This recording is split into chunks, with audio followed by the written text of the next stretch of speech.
কালের মনে রেখেছে এই দয়াল গৌর সুন্দর মানুষ রূপে জন্মগ্রহণ করেছিল এই পৃথিবীতে রামকৃষ্ণ পরমহংসদেব।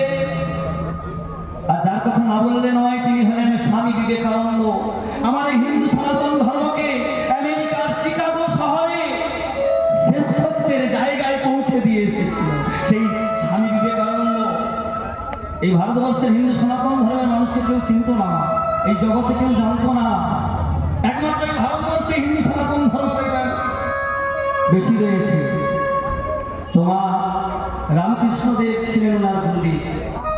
আর দক্ষিণেশ্বর তো আপনারা গেছেন, সেই দক্ষিণেশ্বরে মায়ের কৃপাতে স্বামী বিবেকানন্দ গেছিলেন কোথায়? সেই আমেরিকা চিকাগো শহরে। ওখানে অনেক কষ্ট করেছিলেন মা, চান্স পায়নি একটু বক্তব্য রাখার জন্য, বক্তৃতা দেওয়ার জন্য। সর্বশেষে ওনার ভাবমূর্তি দেখে, ওনার কথা শুনে ওই চিকাগো শহরে যে মহাধর্ম সম্মেলনের আয়োজক কর্তাদের মধ্যে একজন হেড ছিলেন, তিনি 5 মিনিটের জন্য সুযোগ দিয়েছিলেন। ভারতবর্ষ থেকে কে একজন সন্ন্যাসী এসেছে গেরুয়া বসনধারী, সে নাকি হিন্দু সনাতন ধর্ম সম্পর্কে 5 মিনিট বক্তব্য রাখবে। সবার শেষে ওনাকে চান্স দেওয়া হয়েছিল না, আপনারা সবাই জানেন, শুধু একটু মনে করিয়ে দিচ্ছি আমি। চান্স দেওয়া হয়েছিল, প্রায় মোটামুটি অনেকে উঠে চলে যাচ্ছিল, কে সন্ন্যাসী তার বক্তব্য কি শুনবে। কিন্তু সেখানে মা যত ধর্মের, পৃথিবীতে যত ধর্ম রয়েছে সমস্ত বড় বড় ধর্মের ধর্মগুরুরা সেখানে গেছিলেন। সেখানে গিয়ে যে যার প্রথমেই বলেছিলেন আমার ধর্ম বড়, প্রত্যেকে আমার ধর্ম বড়, আমার ধর্ম বড়, সেখানে ধর্মের কথা বলে এসেছিলেন। কিন্তু কেবলমাত্র এই সন্ন্যাসী স্বামী বিবেকানন্দ প্রথমেই শুরু করেছিলেন, brother and sister in America. এই প্রথম কথাতে যে আমার উপস্থিত সবাই আমার ভাই বোন, ভারতবাসীর পক্ষ থেকে আপনাদেরকে সম্মান জানাই। এই কথাটা শুনে 5 মিনিট শুধু হাতের তালি হয়েছে, করতালিতে 5 মিনিট কেটে গেছে। আর যারা চলে গেছিলেন তারা ফিরে এসেছে। এত সুন্দর সম্বোধন কোন ধর্মের ধর্মগুরুরা বলেন।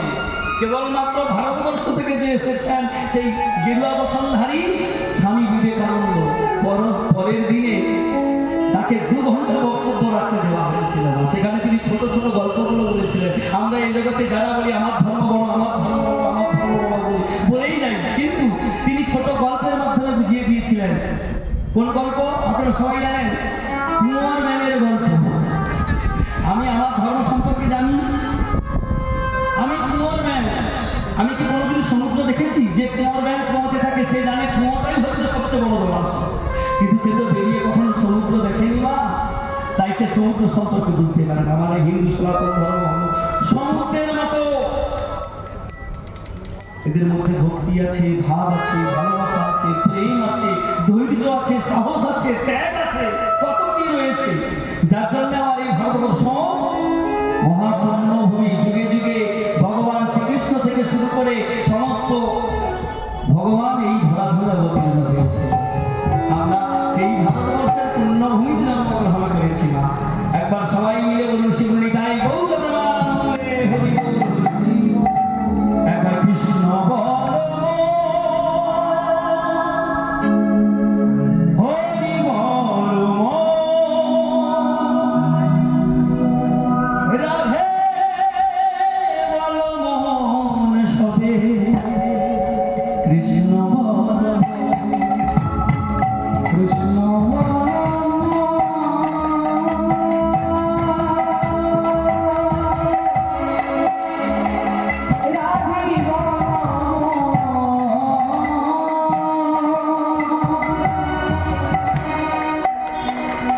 কৃষ্ণ বলরাম সখী রাধে কৃষ্ণ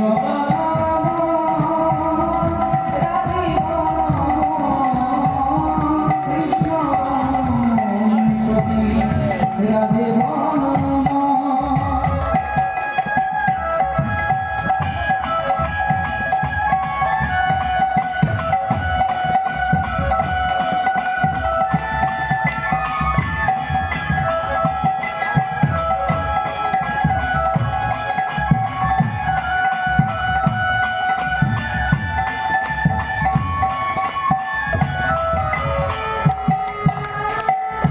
কৃষ্ণ নাম হরি নাম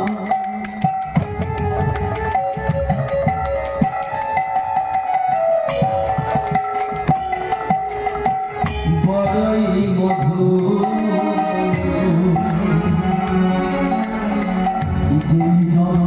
কৃষ্ণ ভজে কৃষ্ণ নাম হরি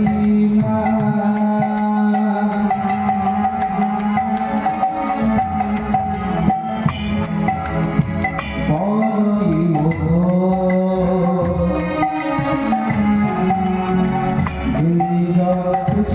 হরি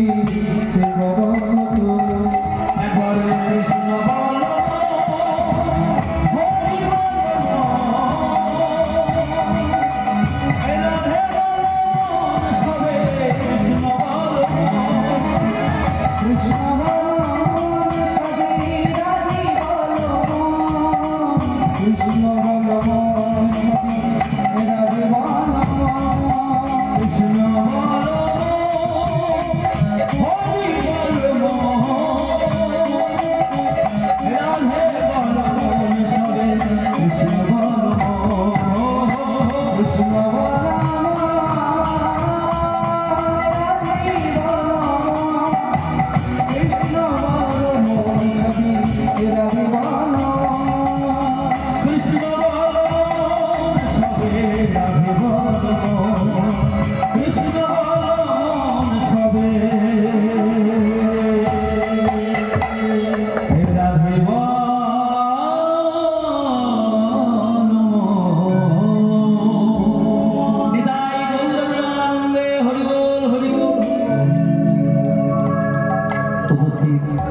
কৃষ্ণ রসসিন্ধু সাগরের মোহনকারী শুধু কৃষ্ণ ভক্তবৃন্দ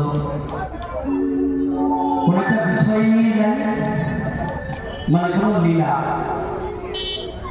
আপনাদের কাছে লীলা বলে বিষয় করছি